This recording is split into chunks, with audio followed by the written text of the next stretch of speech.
बिस्मिल्लाहिर्रहमानिर्रहीम। अस्सलाम वालेकुम। कैसे हैं आप लोग? आप देख रहे हैं ई कॉमर्स बाय डेवलपर्स। मैं हूं आपका ट्यूटर शाहजेब अशफाक।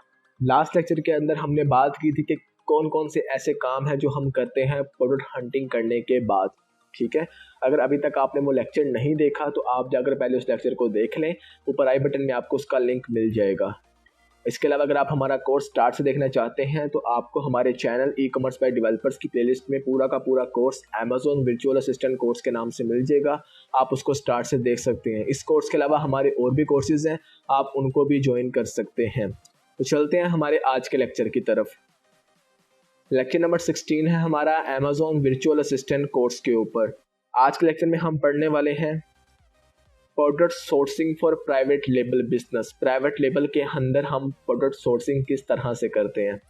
तो जो चीज़ें आज हम पढ़ेंगे उनमें पहली चीज़ होगी कि सोर्सिंग से पहले हमने कौन कौन से काम करने होते हैं। ठीक है, उसके बाद हम देखेंगे कि हम प्रोडक्ट की सोर्सिंग प्राइवेट लेबल में किस तरह से करते हैं।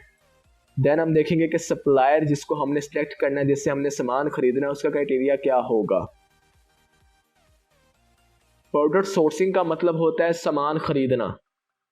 आपने सेलर अकाउंट तैयार कर लिया, जो आपका पहला काम था प्राइवेट लेबल के अंदर।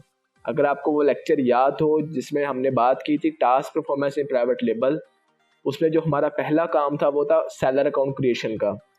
दूसरा काम है हमारा हंटिंग का। तीसरा काम है हमारा सोर्सिंग का। तो अब हम सोर्सिंग पे आ गए हैं। हमने दुकान भी डाल ली है अमेजोन के ऊपर, हमने प्रोडक्ट ढूंढ भी लिया है कि हमने कौन सी चीज़ बेचनी है। अब हमने उस चीज़ को खरीदना है और उसको अरेंज करना है। तो वो होता है प्रोडक्ट सोर्सिंग, जिसके अंदर हम चीज़ों को खरीदते हैं और उसको अरेंज करना होता है हमने। ठीक है, तो सोर्सिंग से पहले हमने जो काम करने हैं उनमें पहला काम होता है कि आपने प्रोडक्ट का पेटेंट चेक करना है। जिस तरह मैंने आपको लास्ट लेक्चर में बताया था कि हमेशा कोई भी प्रोडक्ट हंट करने के फ़ौरन बाद आपने उसका पेटेंट चेक करवाना है कि वो प्रोडक्ट किसी और ने अपने नाम रजिस्टर तो नहीं करवाई हुई, उस प्रोडक्ट का डिज़ाइन, उसका कलर, उसका साइज़ किसी और के नाम रजिस्टर्ड तो नहीं है। अगर रजिस्टर्ड ना हो तो आप उसको इजीली लॉन्च कर सकते हैं, अगर रजिस्टर्ड हो तो आपको किसी और प्रोडक्ट की तरफ मूव करना पड़ता है। ठीक है, दूसरा काम आपने करना है कि आपने, अगर आपका प्रोडक्ट रजिस्टर्ड नहीं है किसी के नाम भी, तो आपने फिर उस प्रोडक्ट के अंदर अपना एक मेन कॉम्पिटिटर सेलेक्ट करना होता है जिसके साथ आपने कंपटीशन करना है। कॉम्पिटिटर सेलेक्ट करने के बाद आपने क्या करना है, आपने अपने कॉम्पिटिटर के नेगेटिव रिव्यूज़ को चेक करना है। अब नेगेटिव रिव्यूज़ कौन से होते हैं, आपके प्रोडक्ट में भी कुछ ना कुछ खामियां होंगी, कुछ ना कुछ खूबियां होंगी। तो जो जिन लोगों को आपकी प्रोडक्ट पसंद आएगी वो आपकी प्रोडक्ट पे हमेशा पॉजिटिव रिव्यू करेंगे, उसकी तारीफ करेंगे। जिन लोगों को आपकी प्रोडक्ट में खामी मिलेगी वो आपकी प्रोडक्ट के रिगार्डिंग नेगेटिव रिव्यू करेंगे, उसकी बुराई करेंगे। ठीक है, दो किस्म के रिव्यूज होते हैं अमेजोन के ऊपर, एक होता है पॉजिटिव रिव्यू, एक होता है नेगेटिव रिव्यू। तो जिस बंदे को आप अपना मेन कॉम्पिटिटर चूज कर रहे हैं, आपने उस बंदे के पॉजिटिव रिव्यूज को भी पढ़ना है और सबसे ज़्यादा फोकस करना है आपने उस बंदे के नेगेटिव रिव्यूज़ के ऊपर, ताकि आपको पता लगे कि आपका जो मेन कॉम्पिटिटर है उसकी प्रोडक्ट के अंदर क्या क्या चीज़ों की खामी है, कौन कौन सी ऐसी चीज़ें हैं जो उसके कस्टमर्स को पसंद नहीं आ रही, ताकि वो सारी खामियां आप अपने प्रोडक्ट में से दूर कर सकें, आपके प्रोडक्ट में वो सारी खामियां ना हो। ठीक है, और आपको कोई प्रॉब्लम ना आए उसको लॉन्च करते हुए। चौथा काम हमने करना होता है कि हमने एक ऐसा सप्लायर ढूंढना होता है। अली बाबा को मेनली हम यूज़ करते हैं प्रोडक्ट सोर्सिंग में। तो हमने एक ऐसा सप्लायर ढूंढना होता है जो हमारे सारे क्राइटेरिया को पूरा भी करता हो। ठीक है, जो मैं क्राइटेरिया आगे आपको नेक्स्ट बताऊंगा उस क्राइटेरिया को पूरा करता हो सप्लायर। उसके अलावा वो हमें अश्योरिटी दे कि जो प्रोडक्ट वो हमें सप्लाई करेगा उसमें वो सारी खामियां नहीं होंगी जो हमारे मेन कॉम्पिटिटर के प्रोडक्ट में आ रही हैं। ठीक है, अब मैं आपको बताता हूँ कि हमने सप्लायर किस तरह से ढूंढना होता है प्राइवेट लेबल बिजनेस में। प्राइवेट लेबल बिजनेस के अंदर हम सप्लायर मेनली ढूंढते हैं अली बाबा को यूज़ करके। अली बाबा एक वेबसाइट है जिसको हम यूज़ करते हैं प्रोडक्ट सोर्सिंग में, और ये दुनिया की सबसे बड़ी सोर्सिंग के लिए वेबसाइट है। यहाँ पर दुनिया का हर प्रोडक्ट मैन्युफैक्चर होकर सेल हो रहा होता है, क्योंकि दुनिया का हर सप्लायर जो प्रोडक्ट की मैन्युफैक्चरिंग कर रहा होता है वो अली बाबा के ऊपर मौजूद है और वो अपने प्रोडक्ट को वहाँ पे सेल कर रहा है। आप भी अली बाबा के थ्रू हज़ारों की क्वांटिटी में प्रोडक्ट खरीद सकते हैं प्राइवेट लेबल के अंदर और उसको अमेजोन के ऊपर स्टॉक करके उसको सेल आउट कर सकते हैं। तो अली बाबा वो सबसे बड़ा प्लेटफॉर्म है जिसको हम यूज़ करते हैं अमेजोन के अंदर प्रोडक्ट सोर्सिंग के दौरान। ठीक है, अब आपने जिस भी सप्लायर को चूज़ करना है उसका क्राइटेरिया क्या होगा।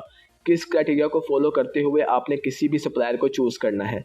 पहला क्राइटेरिया जो होता है किसी भी सप्लायर का वो ये है कि आपका सप्लायर अलीबाबा के थ्रू वेरीफाइड हो, ठीक है, और उसको कम से कम 3 साल हो चुके हों अलीबाबा के ऊपर मौजूद।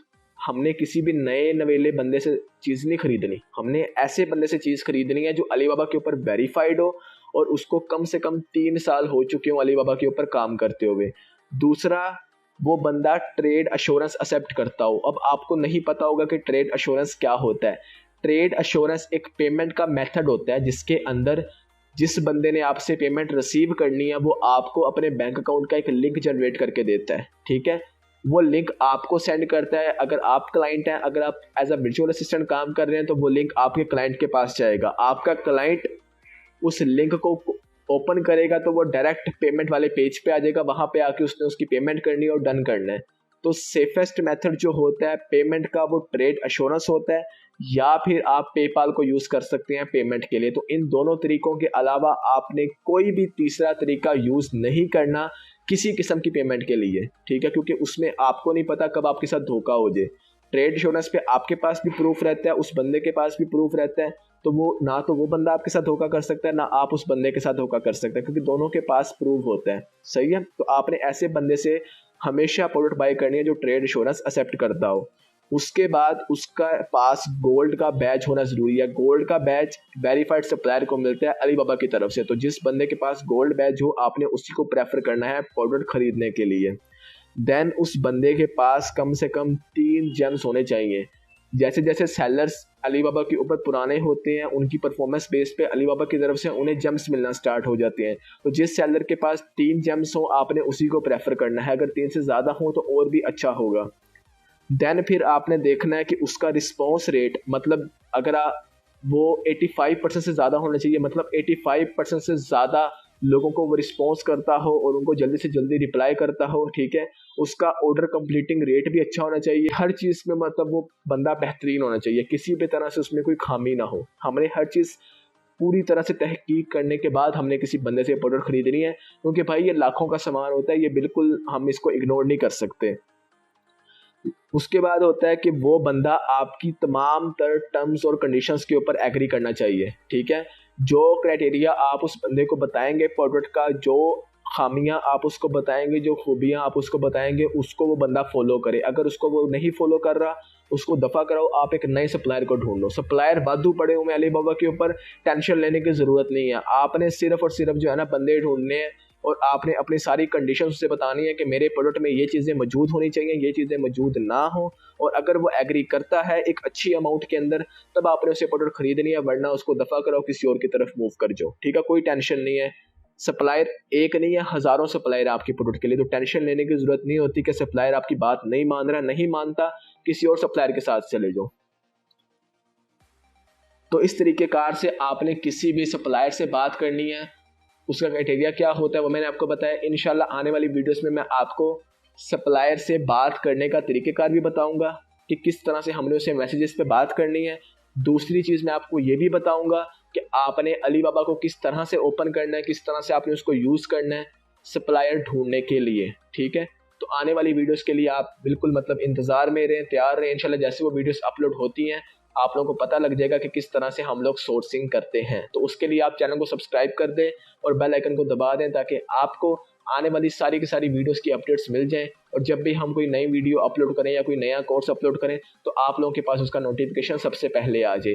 अगर कोई भी आपके माइंड में क्वेश्चन है आज के लेक्चर के रिगार्डिंग या प्रीवियस लेक्चर्स के रिगार्डिंग, आपके माइंड में कोई क्वेश्चन चल रहा है तो आप मुझसे कमेंट सेक्शन में पूछ सकते हैं। मैं इंशाल्लाह जैसे आपका कमेंट देखूंगा मैं आपको फ़ौरन से रिप्लाई कर दूंगा। अगर आप मुझसे कॉन्टैक्ट करना चाहते हैं तो आप मुझसे फेसबुक के ऊपर या फिर आप मुझसे इंस्टाग्राम के ऊपर कॉन्टैक्ट कर सकते हैं। जैसे मैं आपका वहाँ पर मैसेज देखूंगा मैं आपको ज़रूर रिप्लाई करूँगा। हमारी तमाम तर सोशल मीडिया प्रोफाइल्स की जो डिटेल्स हैं वो आपको डिस्क्रिप्शन में मिल जाएंगी, आप वहाँ से जाकर उनको फॉलो कर सकते हैं। तो इंशाल्लाह आपसे नेक्स्ट वीडियो में मुलाकात होती है, तब तक के लिए आप अपना ख्याल रखिएगा। अल्लाह हाफिज़।